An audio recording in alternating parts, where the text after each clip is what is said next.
সময়টা ছিল বহুত আগের, তবুও না ছেড়েও থাকতে পারলাম না। হ্যাঁ বন্ধুরা, গিয়েছিলাম দার্জিলিং। তো সেই দার্জিলিংয়ের গল্পটাই আজ আমি আপনাদের মাঝে শেয়ার করব। কিভাবে যাবেন, কোথায় থাকবেন, কি করবেন, প্রথমেই পরিচয় করিয়ে দেওয়ার পালা। আমি গেছিলাম, সাথে আমার আরও ভাই ব্রাদাররা ছিল।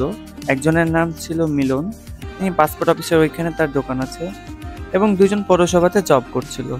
একজনের নাম জেনি এবং আরেকজনের নাম হচ্ছে বাবু। সো ফাইনালি আমরা একদিন প্ল্যানিং করলাম যে চলুন আমরা সবাই মিলে দার্জিলিং যাই। তো বলাও সারা এবং আমাদের বের হওয়াও সারা। প্রথমেই বলে রাখি, আমরা কিন্তু বিশ্ব রোড থেকে রওনা দিয়েছিলাম, যে বিশ্ব রোডটি চাঁপাইনবাবগঞ্জের একটি ছোট্ট একটি প্রাণকেন্দ্র।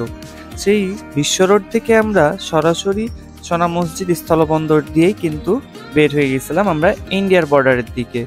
তো ফাইনালি ধরেন যে আমরা ইমিগ্রেশন কাস্টম সব কিছু কমপ্লিট।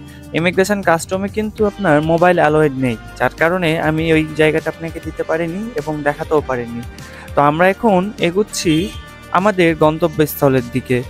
যেতে যেতেই ইন্ডিয়ান কাস্টম, ইমিগ্রেশন সব কিছু কমপ্লিট করার পর আমরা একটা ট্যাক্সি নিয়ে চলে গেলাম মালদা টাউন স্টেশন। যে মালদা টাউন স্টেশনে রয়েছে বিভিন্ন জায়গার ট্রেন। সেই সময়টা ছিল আসলে গরমের সময়। সেই গরমের সময় আসলে টায়ার্ড হয়ে গেছিলাম, এবং আমাদের ট্রেনের টিকিট আগে থেকে বুকিং ছিল। যে ট্রেনটির নাম ছিল শতাব্দী এক্সপ্রেস রাজ, এবং সেই ট্রেনটিতে আপনি পাবেন খাবার ইনক্লুডিং থাকে, সব কিছুই থাকে, একটা প্যাকেজের আওতায় থাকে। যেহেতু রাত হয়ে গেছিলো সেহেতু আমরা খাবারটা অর্ডার করেই ফেলেছিলাম। ইভেন রাতের জন্য আমি আপনাদেরকে বাইরের দৃশ্যটাও দেখাতে পারিনি। অবশেষে আমরা পৌঁছে গেলাম নিউ জলপাইগুড়ি স্টেশন, যেটি আপনার দার্জিলিংয়ের আগের আরও একটি স্টেশন পড়ে, এবং ব্রিটিশ আমলকার সেই তৈরি করা ট্রেন এখনও রয়েছে সেই নিউ জলপাইগুড়ি রেল স্টেশনে।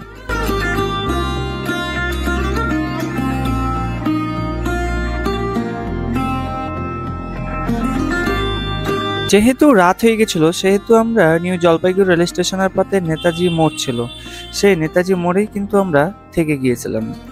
এবং পরের দিন সকালবেলা একটা টোটো করে প্রথমে শিলিগুড়ি রেল স্টেশন গিয়েছিলাম, এবং শিলিগুড়ি রেল স্টেশন থেকে আমরা একটা জিপ ভাড়া করি। সেই রিজার্ভ কারে করে আমরা চলে গেলাম আমাদের গন্তব্যস্থল, সেটি হচ্ছে দার্জিলিং। দার্জিলিং যেতে যেতেই আমরা কিন্তু একটা ওয়াটারফলস পাই।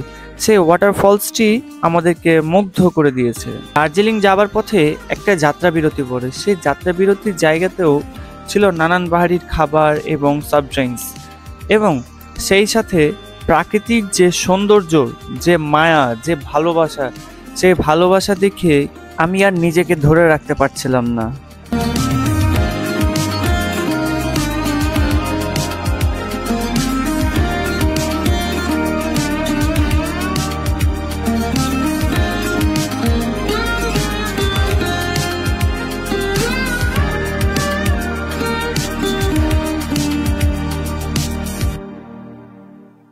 আস্তে আস্তে আমরা অনেক উঁচুতে উঠে গেছি। তবে দার্জিলিং গেলে আপনারা বিমান থেকে যে ফিলিংসটা পেতেন, যে মেঘ ছোঁয়ার একটা আবহাওয়া, একটা প্রতিনিধি, এই জিনিসটা আপনি পাবেন এই দার্জিলিং গেলে। তবে দার্জিলিং যাওয়ার মৌসুম হচ্ছে বর্ষাকাল। যে বর্ষাকালে গেলে আপনি নিজে হাতে মেঘ ছুঁতে পারবেন, নিজে হাতে সবকিছু দেখতে পারবেন, এবং দেখে আপনি নিজেকেই সেই প্রকৃতির মাঝে আপনি বিলিয়ে দিতে পারবেন।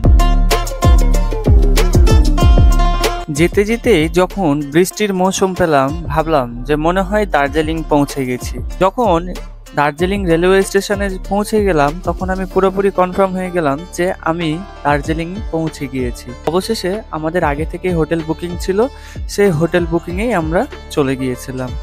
তো ভিডিওটি কেমন লাগলো সবাই জানাবেন অবশ্যই, এবং লাইক, ফলো, শেয়ার তো অবশ্যই করবেন। ভালো থাকবেন, সুস্থ থাকবেন। খোদা হাফেজ, আসসালামু আলাইকুম।